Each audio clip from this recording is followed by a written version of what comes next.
Good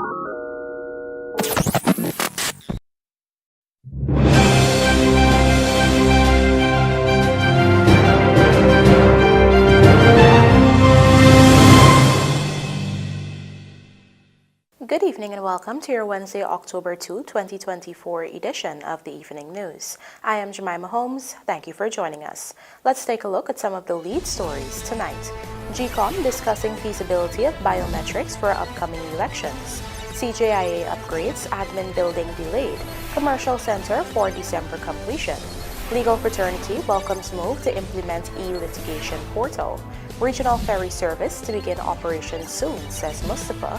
And China, part of transformation taking place in Guyana, says President Ali. Now for the news in detail. The Guyana Elections Commission, GECOM, is currently engaged in discussions regarding the use of biometrics for the upcoming general and regional elections scheduled for 2025. Tamika Garnett reports. Speaking with the Evening News, People's Progressive Party Commissioner on the Guyana Elections Commission, Clement Rohi, explained that the body is currently examining a feasibility study on digital fingerprint capture. However, he emphasized the importance of ensuring that any proposed measures are in alignment with the Constitution. Rohi stressed the need for GECOM to operate within constitutional boundaries. There's a study that has been done. We have to examine that in order to determine practical. A feasibility study was done for the introducing of what is called digital fingerprint capture. So we are now going to be discussing that as a major issue in order to determine if we can, and to what extent we could have this matter considered as something within the meaning of the Constitution. Over the years, the use of biometrics in national election processes has gained traction globally as countries seek to enhance the integrity, security, and efficiency of their electoral systems. However, while some countries have seen successes in the system, others have faced challenges.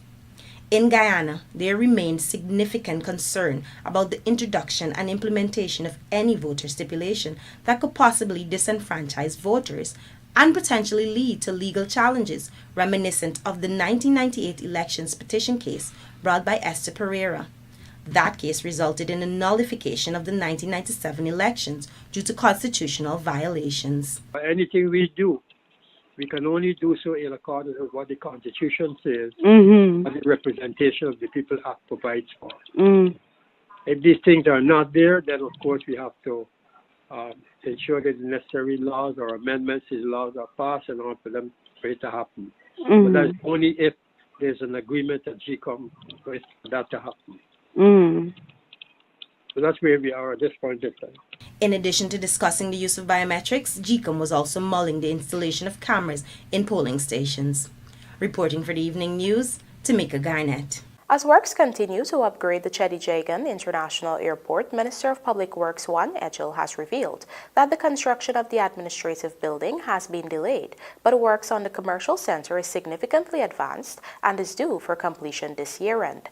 However, as we hear in this Trishel Sober's report, works on the airline offices complex has been stalled, and the government is currently looking to hire a new contractor for this aspect of the project. The new administrative building being constructed by Avinash Contracting and Scrap Metal Corporation to the tune of $890 million is expected to house over 300 airport staff when completed. In a telephone interview with this newscast on Wednesday, Minister of Public Works Juan Ejel disclosed that the contractor was served with 2 performance letters and engaged by the relative personnel overseeing the project's completion about being significantly behind schedule.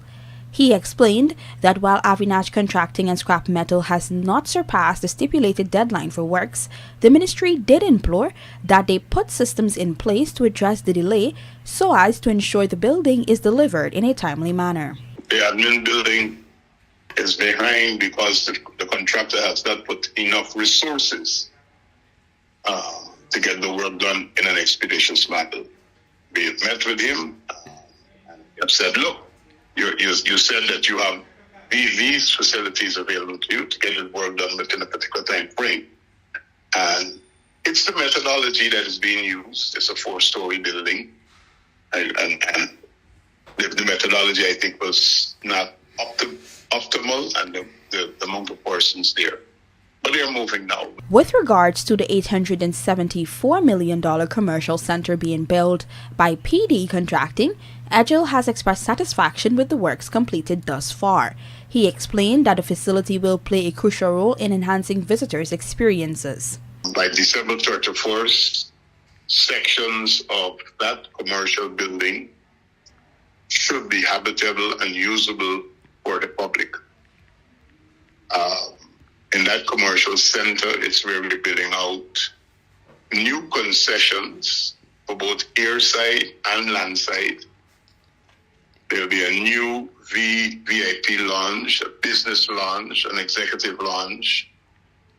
It is outfitted with escalators and elevators to allow passengers to access easily, as well as those who are differently abled.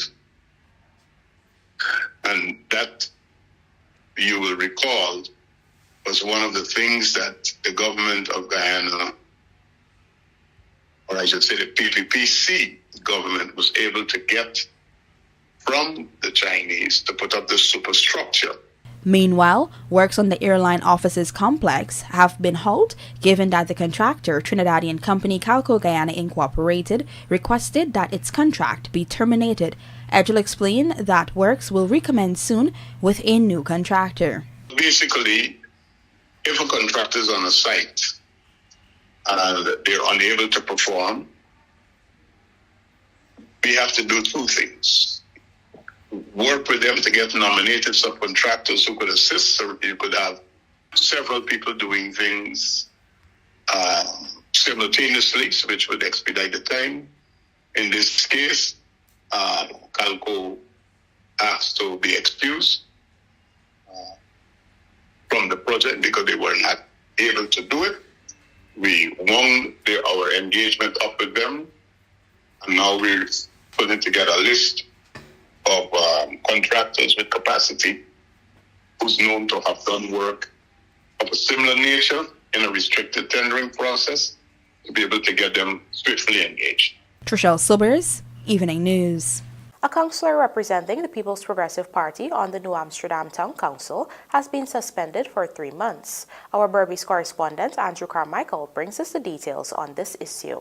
PPP councillor on the New Amsterdam Town Council, Carol Bagger-Trim, has been suspended for 3 months. The suspension was recommended and voted on when the council held its statutory meeting on Monday. On Tuesday, Mayor Wainwright McIntosh addressed the media on the issue. The Mayor and Town Council of New Amsterdam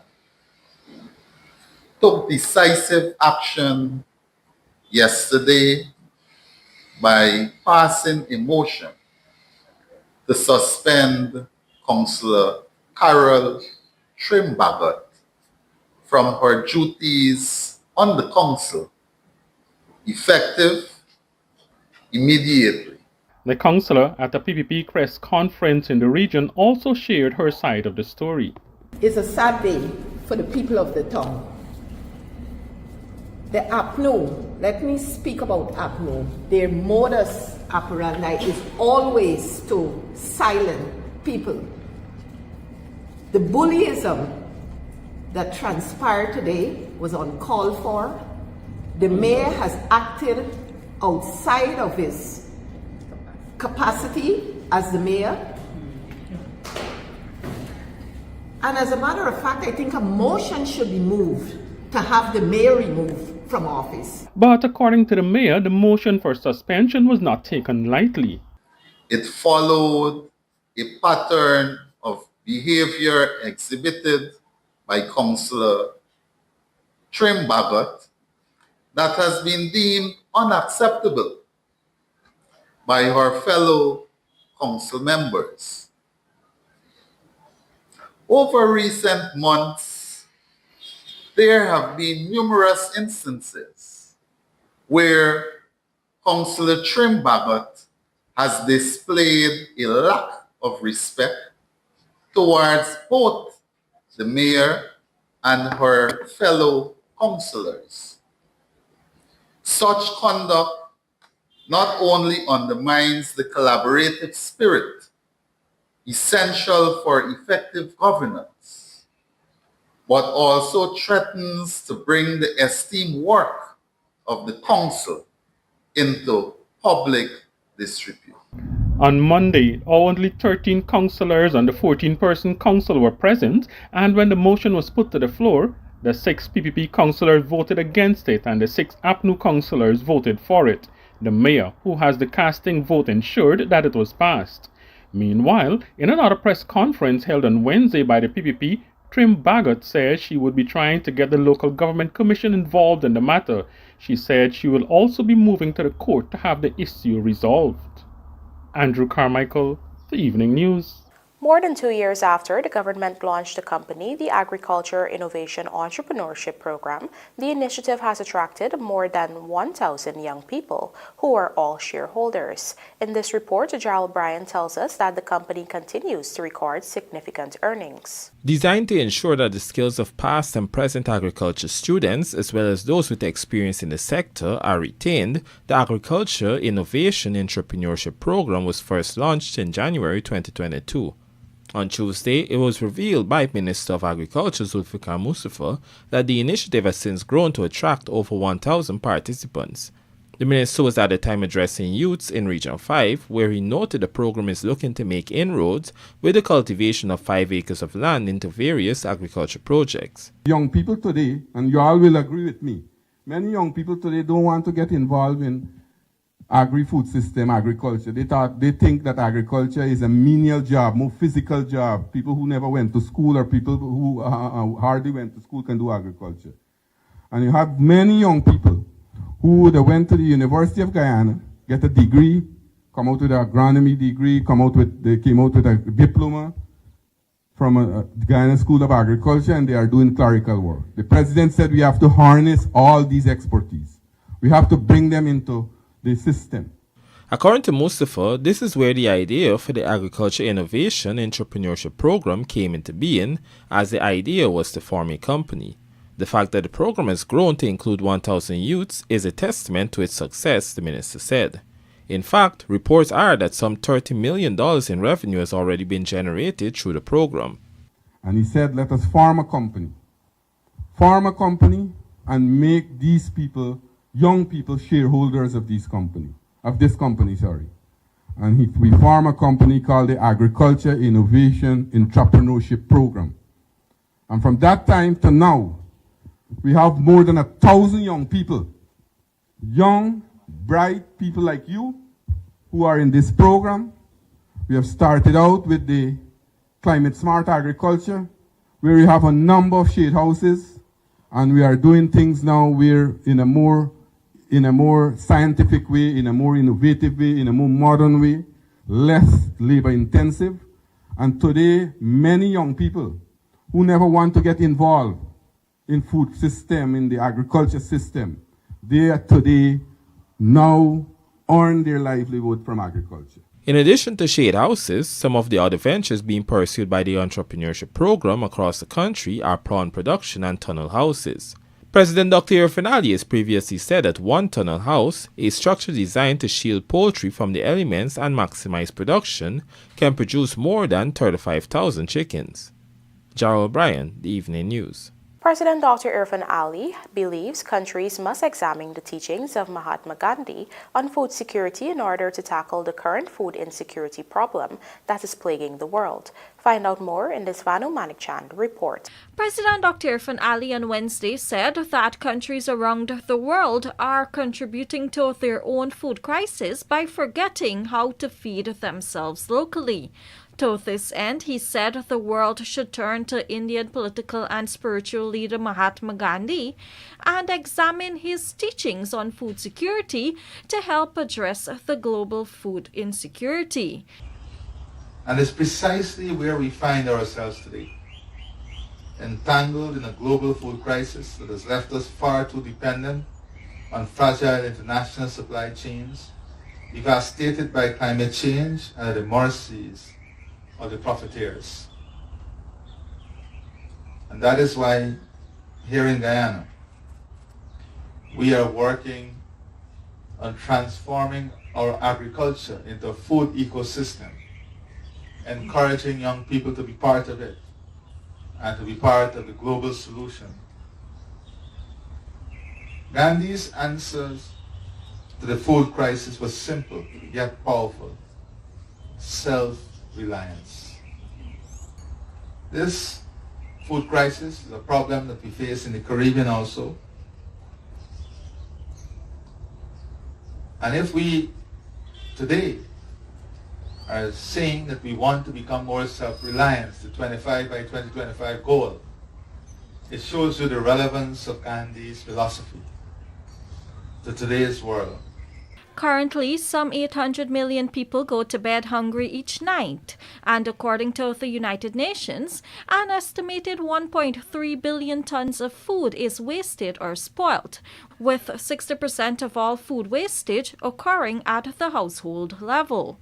According to President Ali, in order to fix these issues, there must be a reform of the global food system. We need to emphasize access to nutritious food as a basic right of every human being.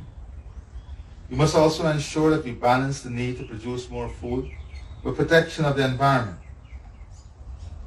Gandhi's philosophy of moderation and simplicity should challenge us also to rethink how we eat. Reducing food wastage is necessary.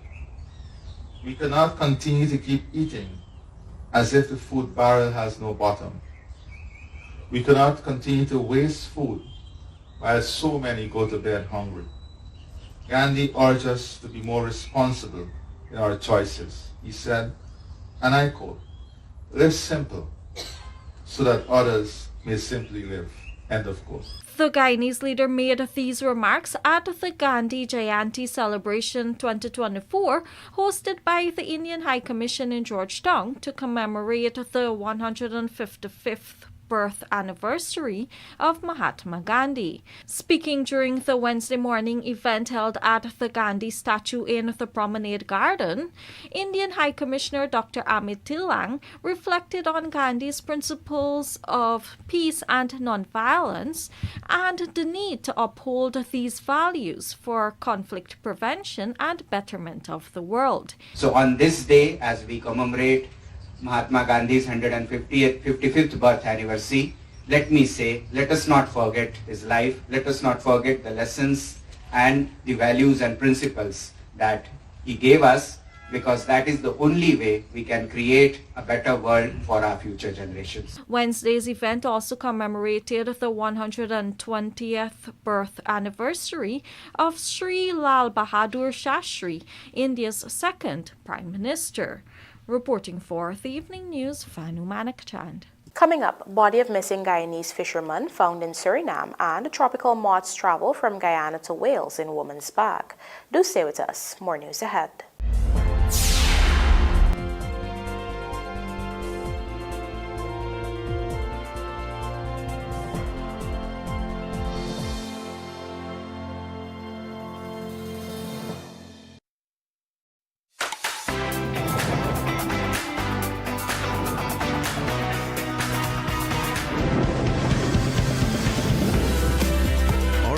Coca-Cola just became besties. Taste the new limited edition. Hey, y'all make sure y'all check all them wild meat when the man bringing there before y'all pay for it, yeah? It's supposed to be some guano, deer, turtle, labo. Hey! You get your commercial wildlife license? I don't catch couple labo. All I gotta catch right now is 2 bush cow and 2 wild hog. You got your wildlife trapping license? Hello! You got to get your special wildlife license.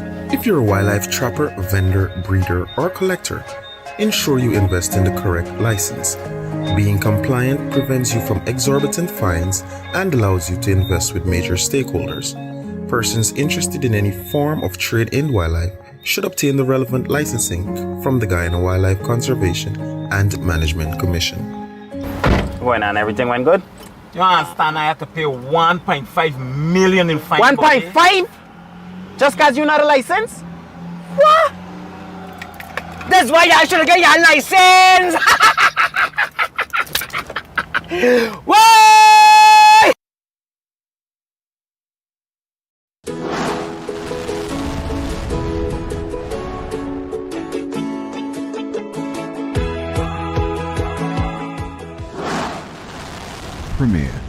Premier insurance coverage for less. Stay safe. On the job, you know how it goes. 1 minute, everything's going right, and the next, something goes wrong. Don't worry, Premier Insurance will make things right again. For all risks insurance, call 223-0840 or visit premierinsurance.gy. Fuel your success. Premier Insurance coverage for less.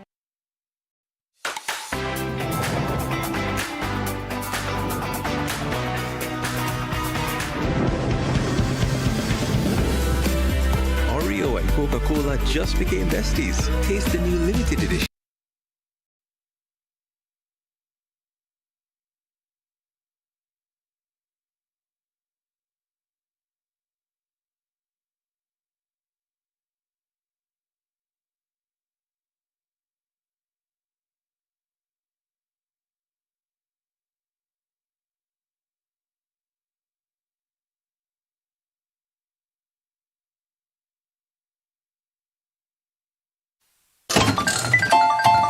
Feeling lucky? With Digicel, you could be one of 4 lucky millionaires. That's right, Digicel is giving away millions. Top up with $1,000 or more, and you will be automatically entered into a draw for a chance to win $1 million weekly. Don't wait. Top up today, and you could be one of Digicel's 4 lucky millionaires. Top up now, and who knows, you might just hit the jackpot with Digicel. Digicel, the network for everyone. I am Simone Ford, and I'm the owner of Siege Eco Clean Services. I provide my services to the oil and gas sector.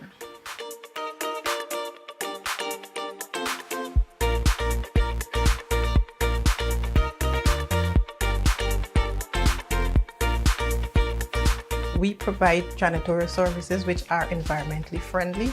So we produce healthier homes and healthier workspaces.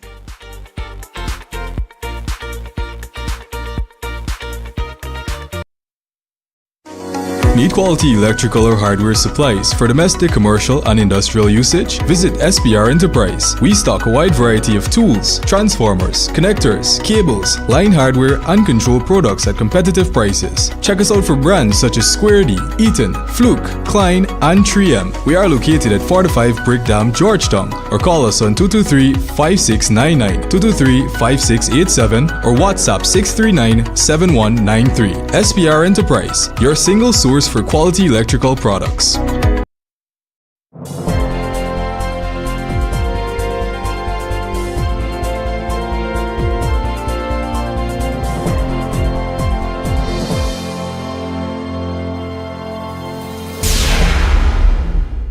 Welcome back. You're watching the evening news. The body of a fisherman who was reported missing was found on the bank of a river in Suriname on Tuesday. Andrew Carmichael tells us more.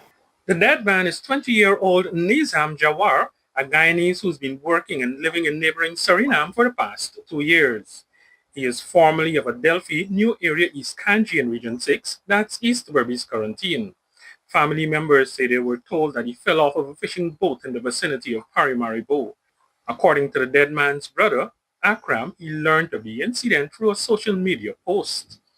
And then when I come home, we can ask. I would have said that he drowned him, and that's it. Who you spoke with? I spoke with somebody, but I know the person name of the work.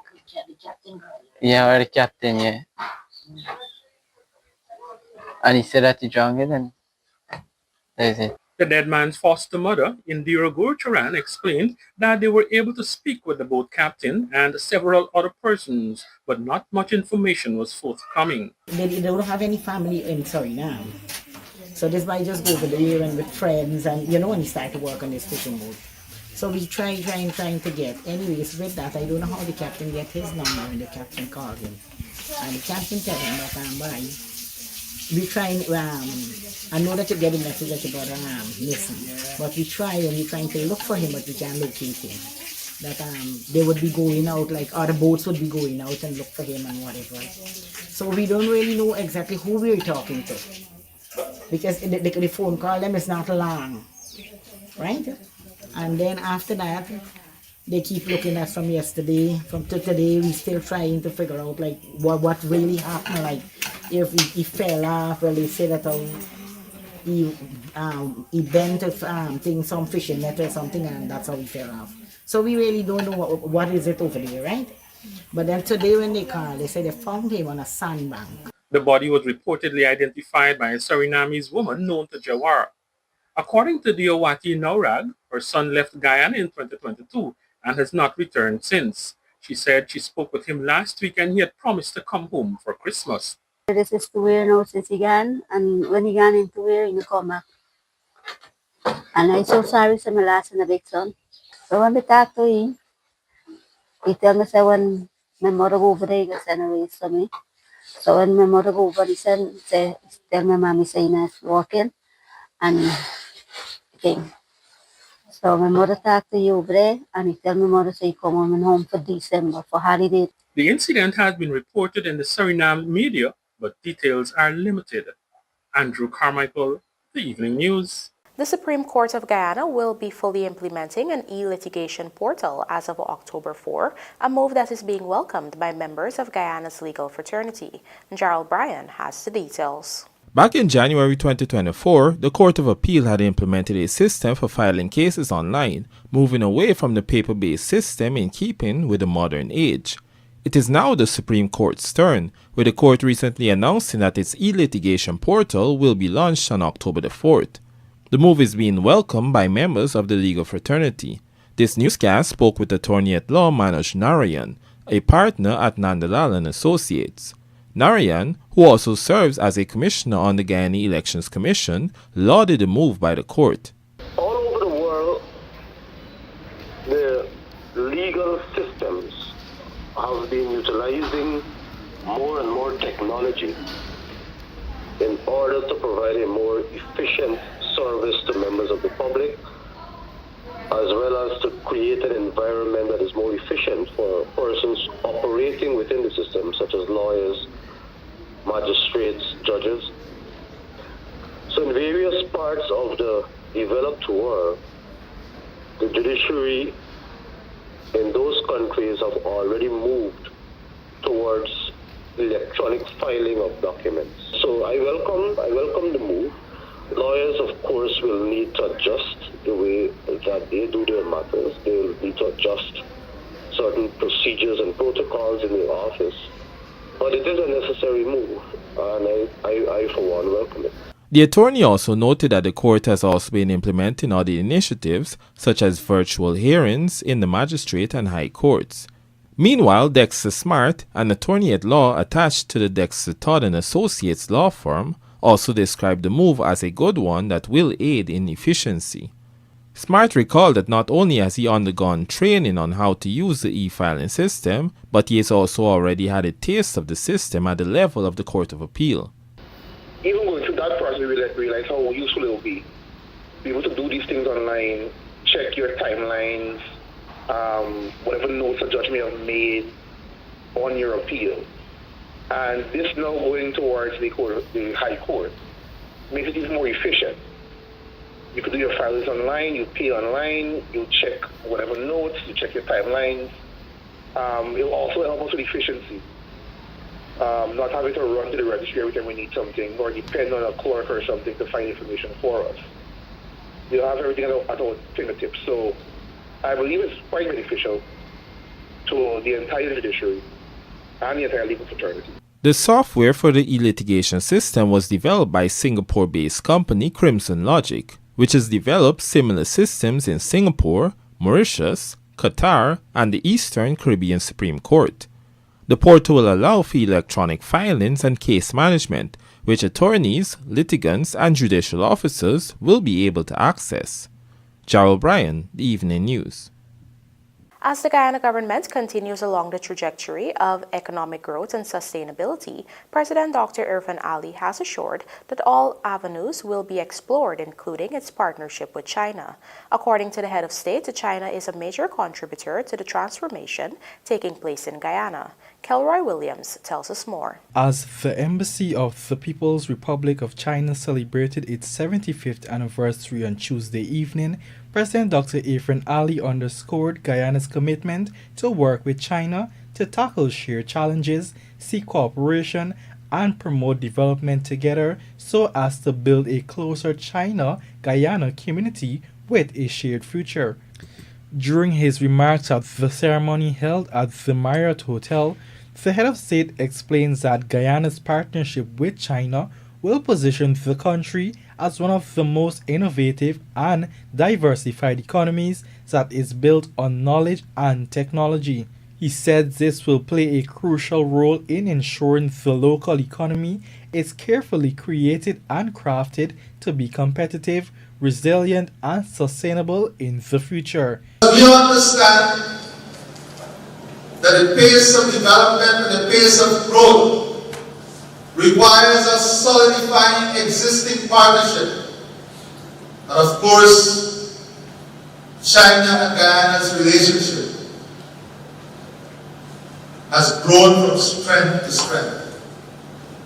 But whilst we solidify existing relationship, we believe that we must work harder to win and bring new friends with us.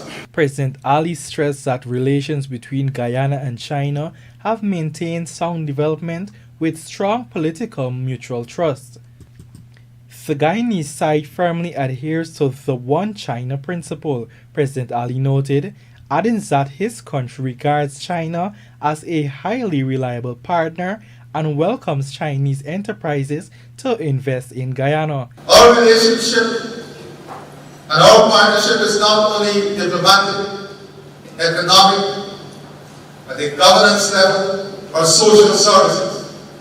We also have partnership, military partnership, defense partnership, security partnership, and intellectual partnership. Many times we don't focus on an intellectual partnership, but a transfer of technology, the sharing of technology, the sharing of knowledge, the training of our human resource potential. That is an important part of economic transformation. And we want to recognize the role China is playing in this transformation also. Meanwhile, Chinese Ambassador Guo Haiyan shared similar sentiments, stressing that China encourages Chinese enterprises to invest in Guyana as the two sides continue to expand mutually beneficial cooperation in the fields of energy, mining, finance, agriculture, and fisheries, and in infrastructure, construction, and cultivate new areas such as new energy and green development. China fully understands Guyana's desire to seize the opportunity to develop itself and always stands ready to be a steadfast partner in Guyana's development. China will never forget that Guyana is the first English-speaking Caribbean country to forge diplomatic ties with China. Over the past 52 years, China-Guyana relations have deepened steadily and withstood the test of time. The two countries have continued to deepen mutual political trust. Guyana and China celebrated 51 years of bilateral relations last year. Kelroy Williams, The Evening News. The regional ferry service, which will connect Guyana, Barbados, and Trinidad and Tobago, is expected to begin operations soon. Let's find out more from Michael Henry. The new regional ferry service, which is being facilitated through a joint venture between the governments of Guyana, Barbados, and Trinidad and Tobago, is expected to begin operations soon. This is according to Agriculture Minister Zulfikar Mustafa. They are doing the trial right now in Trinidad. I'm hoping that very shortly the operation can commence.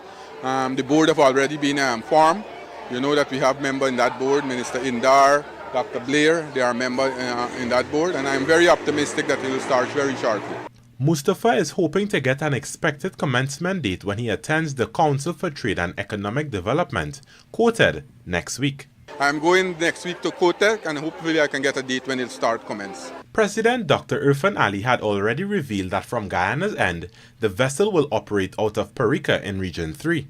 The Trinidad and Tobago Cabinet has approved the use of that country's Galleon's Passage vessel to operate the ferry service. The vessel can accommodate 400 passengers and 60 cars. Among the facilities on board are a cafeteria, a bar, and a VIP lounge. Carry Cargo Incorporated, the company that will be operating the service, has been incorporated in Guyana, and it comprises of directors from Barbados, Trinidad and Tobago, and Guyana. Michelle Henry, The Evening News. A new species of moth was found in a home in South Wales after traveling thousands of miles in a photographer's boot bag. The BBC reports that 2 clearwing moths appear to have hitched a ride when they were larvae traveling 4,500 miles from a tropical jungle in Guyana, South America, before ending up in Port Talbot. 3 months later, they were spotted on a windowsill in the winter by ecologist Daisy Cadet and her mother Ashley in what scientists have described as an improbable event that defies rational explanation. Through DNA analysis, the scientists confirmed the moths were not only a non-UK species, they were also previously unknown to science. And now for a look at the bridge reports. The Demerara Harbour Bridge will be closed to vehicular traffic on Thursday, October 3, 2024 at 3 hours 45 for a period of 1.5 hours. Meanwhile, the Berbice River Bridge is scheduled to be closed to vehicular traffic at 16 hours 45 on Thursday, October 3, 2024, also for a period of 1.5 hours.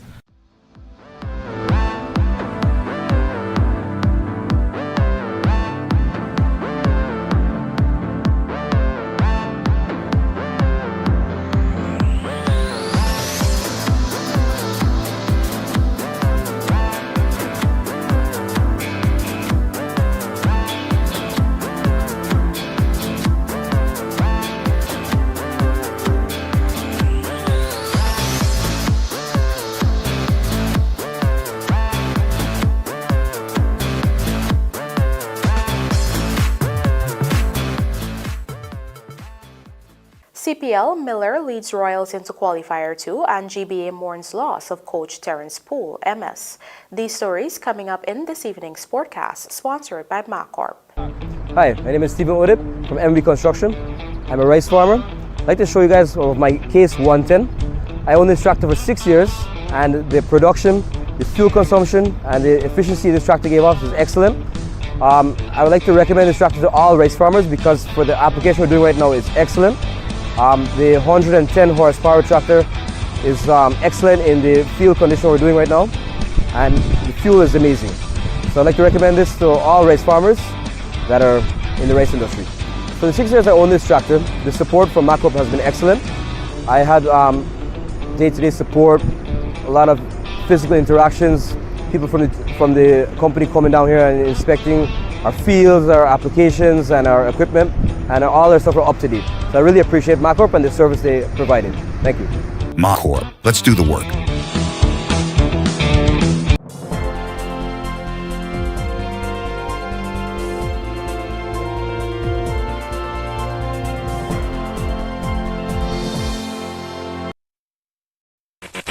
Moving, lifting, or bending, whatever the job, we at Sylvie's Variety Store have the right tools to make it happen.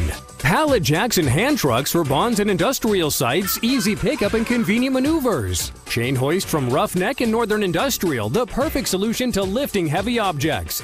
And then there's the 12-ton and 16-ton hydraulic pipe benders from 1/2 to 2 inch. We also stock the shop press machine from Northern Industrial. Sylvie's Variety Store stocks the tools to make it happen.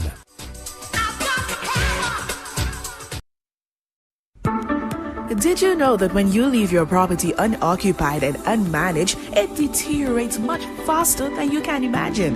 Then before you know it, much of your hard-earned investment is wasted. At Hand in Hand Trust Corporation, property management is our business. Whether you travel for long periods, live overseas, or have several properties that require managing, let us at Hand in Hand Trust Corporation take care of this for you. Your property is safe with us. Hand in Hand Trust Corporation Incorporated, a member of the Hand in Hand Group of Companies.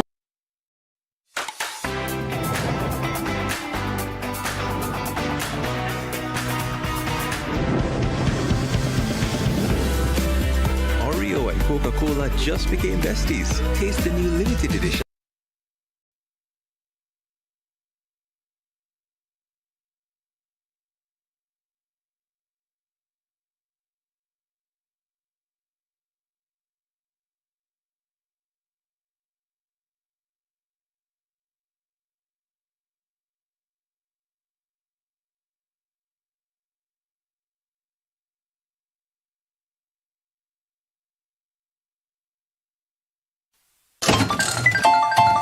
Feeling lucky? With Digicel, you could be one of 4 lucky millionaires. That's right, Digicel is giving away millions. Top up with $1,000 or more, and you will be automatically entered into a draw for a chance to win $1 million weekly. Don't wait. Top up today, and you could be one of Digicel's 4 lucky millionaires. Top up now, and who knows, you might just hit the jackpot with Digicel. Digicel, the network for everyone.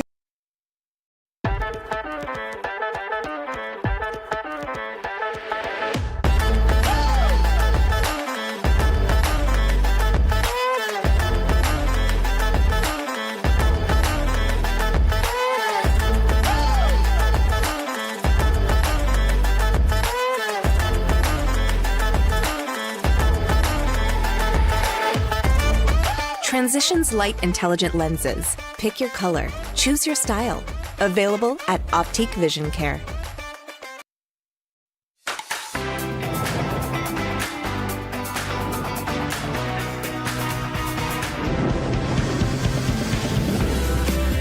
Oreo and Coca-Cola just became besties. Taste the new limited edition. Need quality electrical or hardware supplies for domestic, commercial, and industrial usage? Visit SPR Enterprise. We stock a wide variety of tools, transformers, connectors, cables, line hardware, and control products at competitive prices. Check us out for brands such as Square D, Eaton, Fluke, Klein, and 3M. We are located at 45 Brick Dam, Georgetown, or call us on 223-5699, 223-5687, or WhatsApp 639-7193. SPR Enterprise, your single source for quality electrical products.